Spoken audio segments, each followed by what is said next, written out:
stage fright? My guest today started selling their bodies when they were as young as 12 years old, like the young male prostitute seen on this tape, which, by the way, we shot with our hidden cameras here in New York City. They too cruise the rough city streets. They're looking for men who would pay them for sex. The only difference is they were children. This is Joe. Joe was a teenage prostitute. He had sex with as many as 8 strangers a night. And Joe says he became a male prostitute as a child because life at home became unbearable. He said that his parents kicked him out of the house. Sitting next to Joe is his mother, Brenda. They don't live in the same state. We brought them together. She was shocked to learn that her only son was surviving on the streets by selling his body. There's a lot of story here, and I don't know that we understand prostitutes, boy prostitutes. Why would a young man become a prostitute? Well, because there was nothing else to go to. I mean, you had nowhere to go. You had no money, nothing. And you had to make money some way to eat, to sleep, find a motel to sleep in, or whatever, you know. What's the story, though, Joe? I don't understand. I was having problems at home. The fact because my parents are divorced, and I was an out-of-control kid. And you're the one saying you're an out-of-control kid. Was he, Brenda? Definitely was. The kind of kid who was trouble from the word go? Pretty much so, yes. Mm-hmm. All right, and you admit that that was true. Yeah. Why were you acting out? Do you know? There's too many problems going on. You couldn't take it? I couldn't. So what did you do? I kept on. I wouldn't do as my mother had said. I wouldn't do as my father had said. You know, he took me to Cincinnati because it almost cost his marriage. So he took me there, he abandoned me there, sent me to Tennessee. And then from there, she had brought me back to California, and she ended up with custody with me again, and it didn't work out. And then we just started having problems and problems and problems again. And the next thing I know, I turned 16, and she goes, "You're going." You threw him out of the house? Yeah, I did. In fact, in order to get him out, I put him to the Job Corps. And from there on is when he left there after almost a year. He left there and he started walking, I guess, the streets at that time. What streets of what town are we talking about? He was in San Diego. San Diego. Mm-hmm. Okay, you feel your parents don't love you, don't want you. In fact, they said, get out. You're 16 years of age. Where do you go? You go to a park? I went to a park, yes. After I got out of Job Corps, I went to a park because I had nowhere else to go. What's life like in the park? What are you doing in the park? I was working in the park. I was selling myself. I'd get tricks 8 times a day, 9 times a day. It just depended on how much money I needed to eat off and give money to my friends to stay with or stay in a motel. Okay, for people who don't understand, when you say tricks, what are you talking about? I'm talking about selling their bodies. How's this done? The men would come driving up to us. They would offer us how much. They'd offer $50, $100, and we'd say, okay, we get in the car and go to a motel or to their place. 8 a day? Mm-hmm. Did you start from the time you arrived in the park? I mean, is there somebody who says, okay, this is the way you earn the money? Yes. They said, there's no problem in this, you know. But after a while, I just got burnt out on it. You know, I was doing it for 2 months. It was just... But Joe, the first night you're there, you're 16. Did you know anything about gay sex at 16? Yes, I did. You knew how it was done? Mm-hmm. You had nothing in your genes, no money? I had dreams, yes. But they didn't work out as I thought they would. What were the dreams? The dreams, my main one was to become an astronaut and someday go up in the space shuttle. You know, my parents were going to put me through the school and everything, send me there. But apparently they all got divorced, and that's where the problems had started. And everything was shattered. And that was the end of the dream? And that was the end of the dream. So the first day in the park, you need some money to eat, and someone says, do a trick. Did you know what the word trick meant? They told me what it meant, yes. So a car comes by. What was it like the first time? It was scary. Because we had to ask them, are you a detective? Are you undercover cop? That's and the first thing. And if they weren't, then we just go. You climb in the car with somebody. Right. What do they say to you? They'd say, it's $50, and sometimes I would say a little bit more. And they go, well, how much more? I'd go, maybe about 70, 75. And I go, okay. And they drive you where? To either their place or to the motel. Who are these men? They would be old men, in mid-30s to up in 50s. How long? Do you know why we're laughing? It sounds, I don't know. Do you know why we're laughing? Why? We're laughing because when you say somebody's old at 30. Okay. You make me sound old. Yeah. So you're all alone in the world, and you do this, and you do it night after night, and you're friends with the other. You said, I did it to get money for my friends? Yeah, because sometimes in order for me to stay with a friend overnight, I had to give money. Or else if I didn't have money, I had to give my body up. What do you mean, give my body up? Sleep with a friend? Yeah, in order to stay the night instead of sleep on the street. How many kids are living in the park at one time? There would be pretty close to about 50. 50 of you? All of you turning tricks, as many as you can, sharing the money or finding a place to stay at night? Right.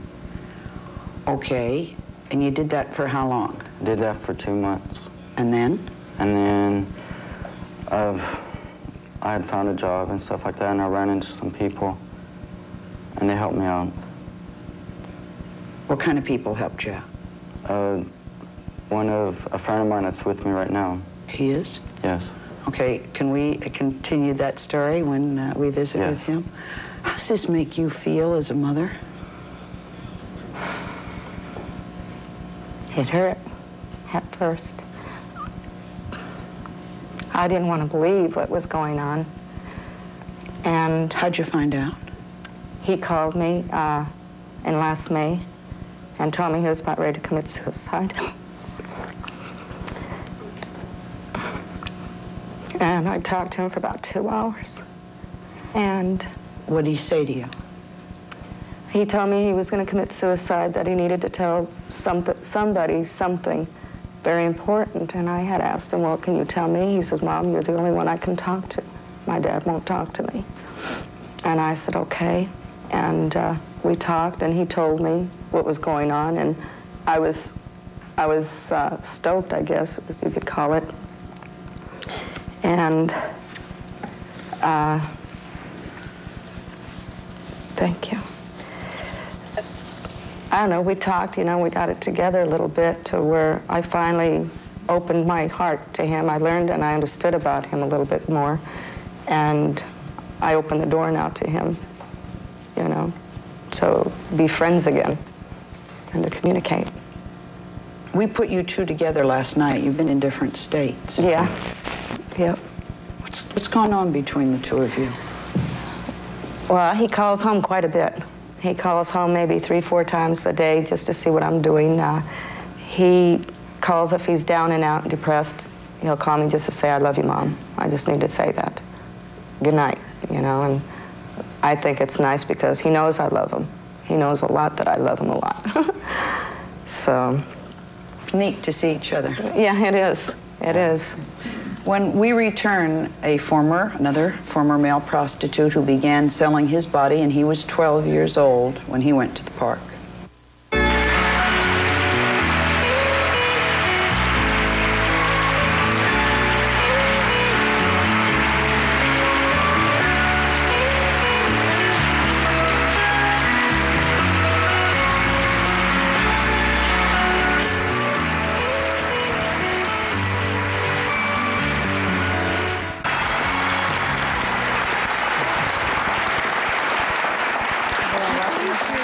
Joining us, we are trying to understand about this really rather large children population of prostitutes and of boy prostitutes. When we were in that break, I was eavesdropping it. You know what you said? I heard you say, I don't care what anybody thinks. That's right, I don't. What was that in relation to? I guess because I come from a real small town of 500 people, and I know the people in the town, and they don't like the idea of blacks. They don't like the idea of, you know, gays or prostitution. It's different out where I moved to, and I don't care. They know me, and they're going to know what I have, a son that's a prostitute or an ex-prostitute. In other words, you're sitting here and you're realizing the people in your town are going to see you, and that's what you were talking about. That's fine. That's how I feel, you know. My son's very important. My children all are. I don't have to live for everybody else. It's for my own family. Hello. Hi. My next guest was also a child prostitute. This is Candace. And Candace is becoming or wants to become a transsexual? I'm going through my preoperative counseling right now. Okay. And he was born male. For the past 6 years, you've been living as a female. Candace became a prostitute when he was 12 years old. Okay. We understand a bit about Joe. The family is in grave trouble. He goes to a park and he's 16. What's your story about a 12-year-old becoming involved? Well, it really started with my family. My family has a long past history of child abuse and with the DPSS. With the what? The Department of Public Social Service in Los Angeles. And all of my sisters were put in foster homes. I'm the only boy out of 4 girls. I then, being the youngest, was had a lot of problems, and I was taken out of my home. At this time... What kind of problems? Physical abuse, you know, emotional abuse. You know, a lot of things were taken out on me. And I was so young, and I really didn't understand it. And I always had these feelings that I wanted to be my boss. I could not listen to authority. I did not care about authority. I didn't care about my parents. I didn't care about no one. I didn't love adults. I was 11 years old and I wanted to be my boss. So at the age of 12, I ran away to the streets of Hollywood. What did you think was going to happen in Hollywood? I thought I'd become a star. I really thought I'd become a star. I'd say, some man will find me and make me millionaire. But what? It didn't happen. But I went to Hollywood and I was there 2 days. And you're 12 I'm 12 years old. Is there anybody looking for you? Did the family care enough to come after you? No. Good riddance to him? Good riddance to me. So it was like, I had the cops looking for me because I was on DPSS, you know, that's social service. They wanted to put me in McLaren Hall, but I don't want to listen to them, you know, so. I was 12, and a man came up to me, pulled up in a car, and this other transsexual told me, well, girlfriend, why don't you go with him? He'll give you some money. I said, what do I got to do with him? Just play along with him. Turns out the guy gave me $500. Wow. And you're 12? For oral copulation. I said, fine. And I said, well, honey, if I can make this kind of money every night, then I'm going to do it. I got to the point where I was just having a ball. You know, it was like you could tell me to stop, I wouldn't listen to you. I was so happy because I was in control. For me, it was I had the control to control my life. I didn't have to worry about no authority, except when I was arrested. But, were you arrested a lot? Oh, I was arrested all the time. Cops saw me and said, oh my God, what is that little girl doing out here? Because I was very feminine looking when I was a little kid. You know, I didn't wear no makeup or nothing. How old are you now? I'm 18 years old. And where were you finding these tricks? Well, when I first began, it was Santa Monica Boulevard. But since I was so feminine looking, I went to Sunset Boulevard and didn't tell, to the Sunset Strip, and I didn't tell my tricks what I was. They thought they were going to bed with a little girl? They thought they were going to bed with a little girl. Who are the people that wanted to go to bed with you? Old men. Now, how old is old? I'm not going to say 30. I'll be nice this time. No. I've said, 60 years old. 60. Now, that's old, isn't it? I asked the question. Well, I went with older men, younger men, lawyers, doctors, anybody who would pay me, I would go with. They pick up you in a car? They'd pick me up in a car. We'd go to either my motel, or I would give them a little story that I had a roommate and I couldn't go, so we can go around the corner of this parking lot that I know. And we can be real quick, and then you can let me off on the corner, and you'll never see me again. So sometimes it was very fast. And you made a lot of money? Oh, I made gorgeous money. I had an apartment and everything. I find it inconceivable that somebody who owns a motel, or the police, or anybody doesn't see a 12-year-old child, whether it's a boy or a girl, and say, what are you doing here? Well, they did. They would arrest me all the time, but I just say, well. You just run away? Uh-huh. But didn't anyone want to help a 12-year-old? Well, as far as DPSS, they'd just rather put me in a foster home and just leave me there. And you'd run away? Yeah. Okay. What'd you do with this money? Bought clothes. Loved clothes. I had an apartment. You had your own apartment at 12? Yes. Somebody rented a 12-year-old an apartment? No, I got my trick to do it. I had a very nice, older trick, and he had good money, so I told him, well, hey, rent me this apartment and I'll pay for it. And once a week you can come over and we'll do our regular little number. And that's what got me my apartment. How long did this go on? With this man? No, with that unusual way of earning a living. I was a prostitute until I was 17, almost 18. 6 years. Mm-hmm. Have you stopped? Yes, I have. I'm now currently in beauty college. What made you stop doing this? Well, I also had in the later years, I became a drug addict. I got heavy into crack cocaine. I got to a $500 a night habit. I got to the point where all my money went to drugs. When the drug came in, it was like I found another way to escape. This time my family had totally cut me out. Some of my family still don't understand me, but I'm trying my hardest for them to understand me. I'm gonna live my life the way I want to, because I feel I have that right. How'd you get off the drugs? I had a fall. What happened was, I got to the point, where I didn't have nothing anymore. And I had smoking so much crack cocaine, had nothing, that I fell asleep on a sidewalk. And I slept there. I woke up, my purse was gone. And I told myself, what I need right now is jail. I need jail. And I got arrested. They gave me 3 months. This was 3 months before my 18th birthday. And when I went to jail, fortunately, I think that was the best thing that ever happened to me. Huh. Really. Even though all the other times I hated it, it really helped me. What'd they do for you in jail? They helped the drugs leave. Helped me come down.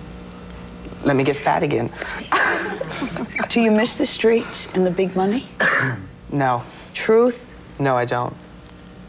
It's so easy to get $500. It's easy, but I'm risking my life. I can come down with AIDS.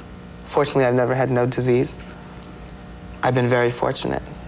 Are you hopeful about the future? I'm very hopeful. I'm pretty sure I'm gonna make it, I have my sisters watching the show now, all 4 of them. They're trying to understand me. Whatever happened to little Danny boy? I guess you might say I'm the exploited one of the family. They're trying to understand me for what I am. And maybe one day, when family reunion comes around, I'll be invited.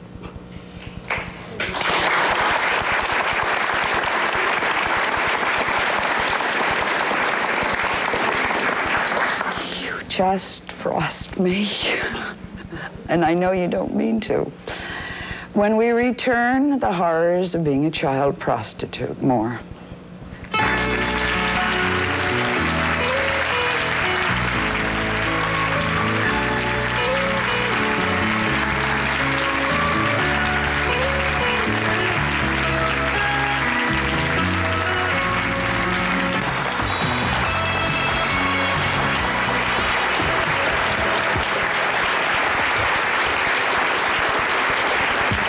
Hi. Candace seems to have things pretty well together now. She seems very happy with herself, or himself, I don't know.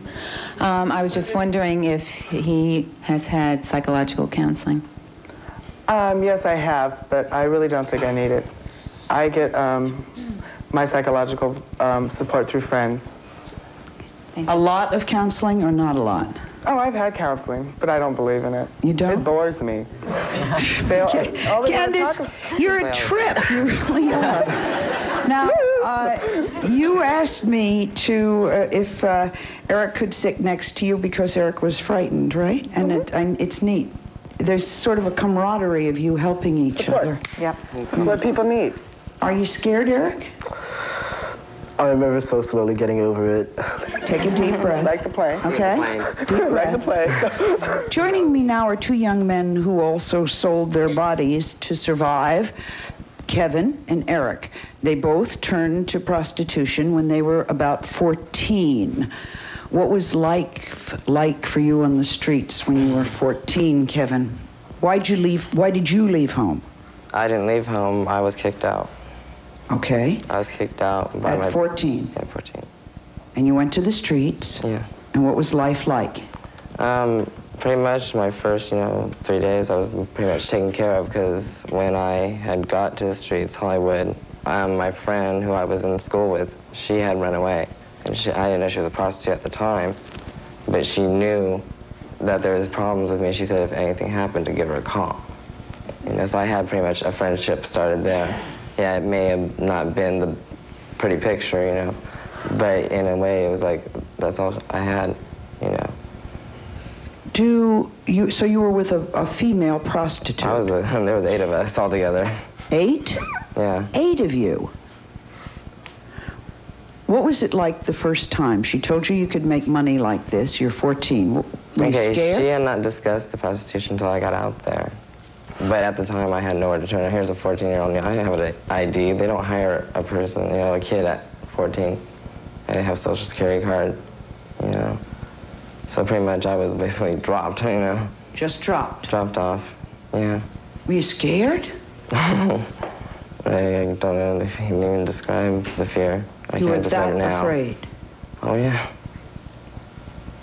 I was that afraid because here's supposed to be, parents, they weren't even my real ones, Here they are. It's like what makes a parent's not making it. It's the teaching process, Can you hear me? I'm sorry, I'm a little nervous. You are nervous. Yeah. Here they are, it's 8 years that I lived with this family, and the father was an ex-husband to my natural mother. Because I don't know, my story is confusing. My natural father, I never got to meet. I didn't find out until 17 that he was killed. And it wasn't even his real name. So you don't know where you come from? From the male side, no. From the father. And so you were on the streets and you were 14 and a female prostitute helped you to get started in the business? It was a group of prostitutes. They all hustled because the reason why we were in groups is because that's all we had. You had each other? As a family. I'm seeing part of that now, huh? With the holding hands and everything? Eric, what's your story? My story, I really wouldn't consider would be about as complex or severing, but it was enough. It was enough for me to have me driven out of my house. I was never kicked out, but they had me driven to the point where I felt like I was being accepted by my parents. My grandparents didn't accept me. They raised me, but they didn't accept me. They basically, what drove me out to the streets was just that they were just too demanding. They were always saying, whatever you do, it's just not going to be good enough. We want 4.0s, 4.5s, 4.9s. my life was just totally revolved around school. I had absolutely no childhood at all. All through high school, my life was nothing but a 2-liter bottle of Pepsi, Coke, or Dr. Pepper, and like 2 packs of Vibrant that would be gone by the next day. Because I would have to be up cramming and just... You had a family that had it was real important for you to succeed. So important that you got away from that. I couldn't stand it. I felt like I was about ready to break. And so at 14, you too went to the streets. Yes, I did. How'd you get started hooking? It was basically my friends. They were the only ones that would really accept me, and they were prostituting as well. There were like about 6 of us, so it would be them, and they were the ones that would accept me. They said, you know, do what you want. This is your life. Go for it, you know, and it felt good. It felt good to be accepted. It felt marvelous to be on my own, going, you know, I don't have to put up with anybody's bull. So at first, I didn't know I was prostituting. I was really unaware of that. I was really ignorant to the streets. That was something that you recycled. Really? It was a recycle center when I first found out about it. You what? You know? I always thought prostitution was like a recyclable complex, you know, like a manufacturing. You know, I thought prostitution was like recycling. It was like recycling. Yeah, that's what I thought. Talk about stupid. Sally, I was wondering if your guests, when they spend time in thought, if they think of this as a temporary phase of their life. We have a hell of a lot more to deal with. Yeah. Yes. We have a lot more to go, but I'm glad I'm going through it as young as I am. I would wish it was temporary, honestly, but if I may, I speak for all of us. We've all been through a lot, and Tell us. But it's not just us. There's other people out there that goes through a lot too. There's time. Where one problem is someone, yeah, like he said, you know, your problem, it's not less and more. It's what we went through. It was more for us, you know, and we dealt it the best way we could, or the way society had molded us to this. That's what it was. I have a question for Joe. When you said you were doing tricks, why did you choose only the men? Was it because you wanted the men, you're gay, or was it because the women weren't interested, or Wait. How many women cruise the streets in a car? They don't pay. In reality, they don't. They're cheap. Okay, reality, what you don't proportion of the people cruising the streets looking for sex in a car are women? What proportion? 10%? They're males. They're more males. There are more males. Women that are More out males. there. I had, when I Give was... me what There's more proportion. females that usually go into what's called, it's more professional. They call it upper up. It's a call boy or a call girl. Okay, so if you're on the streets, the people who want sex are men. Are the men. Are the men. so is that when you thought you were gay, or did you know you were gay before? I knew that I was gay before then. You know, and the reason I was after that was because it was for the loving, for one thing, because I never did get the loving from my father, and I still don't. No father figure. Same thing with me. I mean, I was walking on my mom's heels at the age of 3. Are there women that are, we ought to ask you, Candace, are there women cruising the streets looking for sex in a car? Okay, there is, but there is not that many. My roommate was a male Well, you'd prostitute. see one a night, one a week, one a day, what? Oh, I never saw them, but I had... You never saw them? I mean, well, as far as I've seen them, but I've never been with them, but I have seen them, and they are not that much. There's maybe like Like I said, they go to professional. there was hardly none, really. Hardly none. Yeah, there was a few. They're more hidden. Yeah, They're more. hidden. There are women who want sex and they're in cars, but they're hidden. They're insecure to go to the Males are street more and get They're it. insecure. Okay. When we return, a woman who rescues these prostitutes from the streets, maybe he'll tell us what they're doing there and what we can do about that.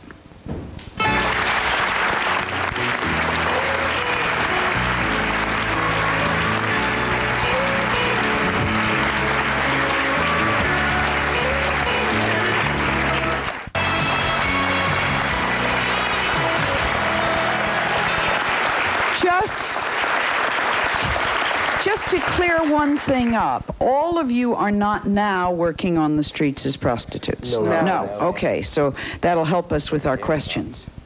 Hi, this is to Brenda. I have a 13-year-old son and a 12-year-old daughter, and I was wondering, when Joe left the house, how come you didn't try to find out where he went and see if he's okay and, keep in touch with him? You just kicked him out. Well, I knew where he was. I knew at the time where he was at for the year. He was in the Job Corps. But after that, I didn't really know.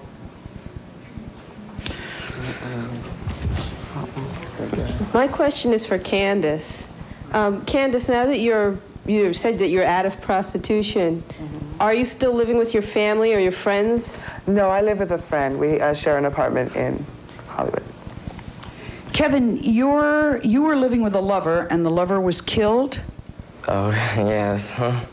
Can you explain how? Well, he was... So you don't talk about it. He was shot by a pimp, which was the girl that had told me to call her. And it's hard to talk about it because... Okay. I mean, it's not your fault. I mean, it's good to talk sorry. about because before I would walk, you know. He was the only person, like, it's like your first love. You know, some people don't understand about maybe a homosexual, things. Yeah, there is a bad to us. They see a prototype. But he was the only one that treated me with more respect. And for years, I blamed myself that should have been me that had the bullet. Because if it hadn't been for him covering me, it would have hit me. And it was him that told me to get off the streets. I could do so much better before he died. Kevin? Okay. Let me get someone to help you. Just it's okay. Give him a Kleenex. It's all right. That's okay. This is sitting next to Kevin is Lois Lee, and Lois is. You're asking yourself, is there anybody trying to do anything about this? Well, Lois is. Lois has a group, kind of ragtail group called Children of the Night, and it's a program located in Hollywood, California. And what she is trying to do is to rescue the teenage prostitutes. I think maybe you could talk for Kevin now, Lois. What happened? We don't quite understand. Well, I'd just rather not talk about it now. Would it be better not to? Yeah, I think we just shouldn't talk about it now. No, shouldn't talk about it. People need... Well, he just feels very responsible. He feels that it should have been him. What should have been him? That he's the one who should have been killed. It should have been me. The bullet should have been for him. I blame myself for it because if it hadn't been for blocking the bullet, that would have been me. And for someone to take that and put his life on the line for me. Was someone trying to shield him, Lois? His friend that got shot was lover. trying to shield him. And my boyfriend, whatever you want to call him. To me, it doesn't matter. It was someone I loved. Sure. He loved me. Sure. Was it... what were they trying to shoot, Lois? They were trying to shoot a kid. They were trying to shoot him. Why would somebody try to shoot Kevin? Well, pimps are very, very violent, and some time ago, pimps tried to move in on boy prostitutes very much like they have taken control over female prostitutes. In other words, pimps are only for women prostitutes, they're not for men. They've not been successful really moving in on the boys, but that doesn't mean that a lot of boys haven't been killed or hurt by pimps. It's because I had the look of a little boy that some males fantasize about. See, with child prostitutes, sometimes customers don't care whether they're male or female. They're just interested in children for sex. And they don't care whether Candace is a boy or a girl or whatever. Yeah, they don't care about whatever. My age. So they tried to move in on the boys. Yes. And someone tried to shoot Kevin. Yes. It was Why? the pimp. It was the pimp that tried to shoot. A trick. This is a pimp. This is... As a lesson. I mean, when kids are shot by pimps or they're brutalized by pimps, they're used as examples so that if you don't do what I say, then you too will be shot. He's like the nice guy, Dr. Jekyll, Mr. Hyde. You know, it's not just kids going out there wanting to prostitute. There's a whole network of people that support them in prostitution. There are pimps who exploit them, who force them into prostitution, keep them involved in prostitution. There are violent customers out there, people that pay them for sex, that sometimes hold kids against the will, that lock them up in buildings that they can't get out of and bring customers to them. Motel managers are notoriously involved in prostitution. Lock the kids up and bring the clients to them, unlock the door, and go say, have sex with this kid. There wasn't just him. There was catchers, too. The catchers, the two guys that worked for him. what he's saying is that the pimps also have henchmen. They have other people that are enforcers that also work for them, and they're very violent people. Sometimes they get security buildings and they kidnap kids and force them into security buildings against their will.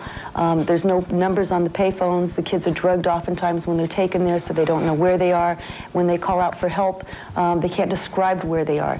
The police are basically powerless to do anything, because if the child was to call 911 and the police go to the door and these people open the door and they don't see the police don't see anything from the front door, they're not allowed to go in legally. So then the people know that someone is called out for help, and then the kids can get killed over that kind of thing. The kids are killed. This is a very, very violent lifestyle. It's a shame that they get tossed out of their homes.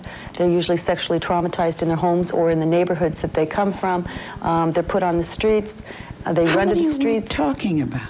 In 1981, the General Accounting Office suggested there were 600,000 children under the age of 16 working as prostitutes in the United States. We'll take a break. We'll be right back.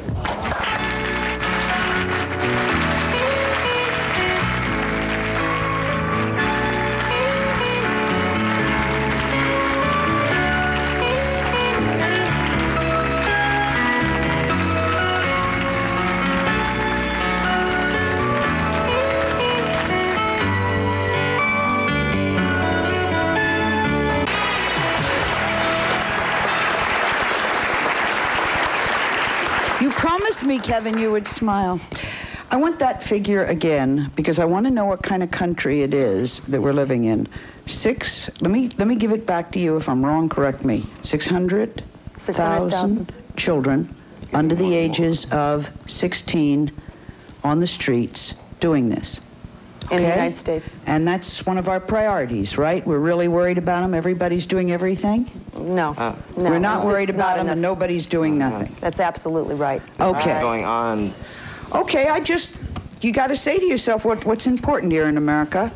But what's 600,000, huh? My question to you is, have any of you been arrested? And if you have, did you seek counseling after? You were all arrested. No? I've been arrested, and when I was arrested, I was, part of my counseling when I went into a gay group home was to have counseling. I went into this gay group home, the gay group home that I was at. I was working over the phone and bringing my tricks right into the house. So much for that. My group home was straight down. It was just straight up. My question is for the panel. Now that you've stopped prostitution, how are you changing your lives for the better, and what are you doing now? I think that's a good story, and I think we have to let Lois tell it. I think there's also one fact missing. The gentleman, the person you loved, was your age. We're talking about two 18-year-olds. He was 18, I was 14. Oh, okay. We weren't talking about an older person. I just thought we'd make that clear. Well, a lot of people. Okay, who are you, and what are you doing, and how'd you get into all of this? Well, I'm Lois Lee, and I have a doctorate in sociology. And when I was in graduate school, I was doing research on prostitution and sued the police department for not arresting an equal number of Johns. And in those court cases, I met lots of prostitutes, too, that were killed by the Hillside Strangler. And I became the liaison between law enforcement and the prostitutes on the streets for that investigation. And shortly after that, the adult prostitutes said to me it was really too late to do anything for them, because they'd made a decision to be involved in prostitution, and that I should do something about kids, because there was an increasing number of kids involved in prostitution. Madams would call me because they'd have customers bring up 16-year-old girls to them to go to work, and they just could not put them to work. So then police started referring kids to me, and I thought, well, this is simple. I'll call their parents, work things out, and that was not going to happen. And I found very quickly that we were talking about middle-class parents who were unwilling to take their kids back home, that the kids were sexually molested, and I thought to myself, there must be some place for them, and I would send them to shelters, and they would either be kicked out or sexually abused again, or running their prostitution businesses out of these programs that were designed to help them. Children's welfare was very unwilling to help them because they were prostitutes, and prostitution was against the law, so they thought they should be thrown in jail. And judges were very reluctant to put them in jail as juveniles for prostitution because it was crimes against themselves, not crimes against property.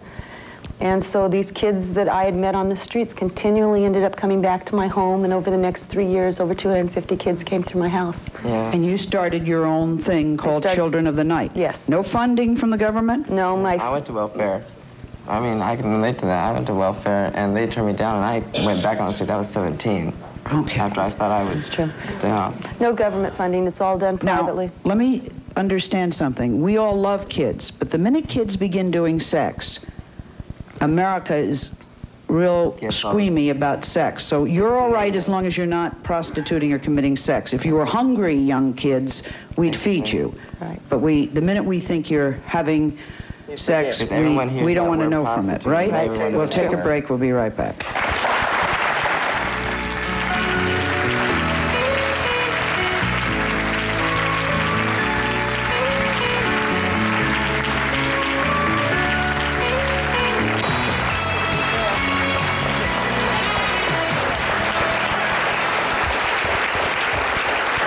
And so, Lois, you're not making a lot of money doing this, huh? No, no.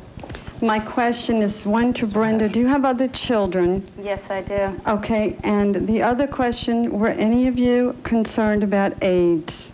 Oh, hell yeah. Oh, yes. But we were I was concerned about I was so herpes fortunate before that that through all even these came 6 out. years, One I at have a not come down with time. nothing. Everybody's got to talk one at a time, but it is a concern.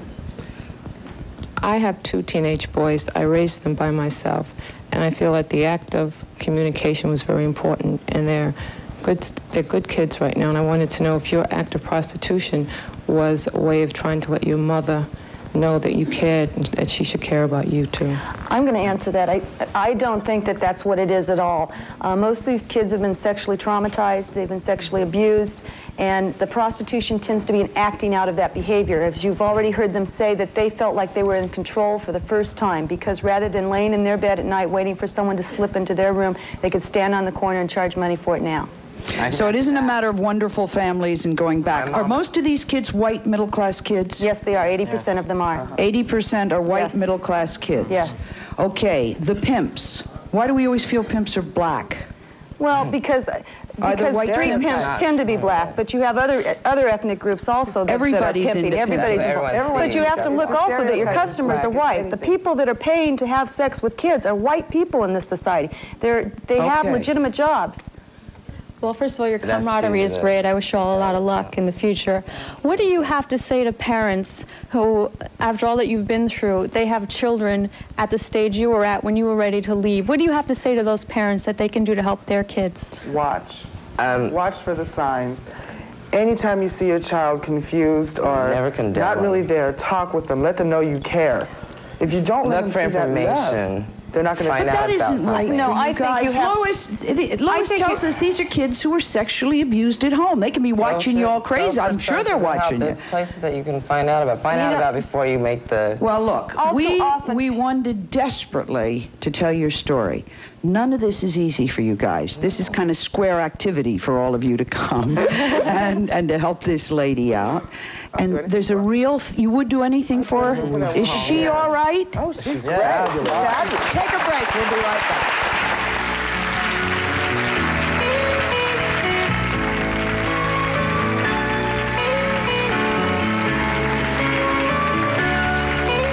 Arrested in Los Angeles. It costs the state, the government, about $30,000 a year to keep a child who's a criminal, but not 1 penny for a child who isn't a criminal, or to help this thing. I don't know where you come from, Lois, but people have a calling, and we are very glad that there's you out there, and I just wish other people would help you. I really do.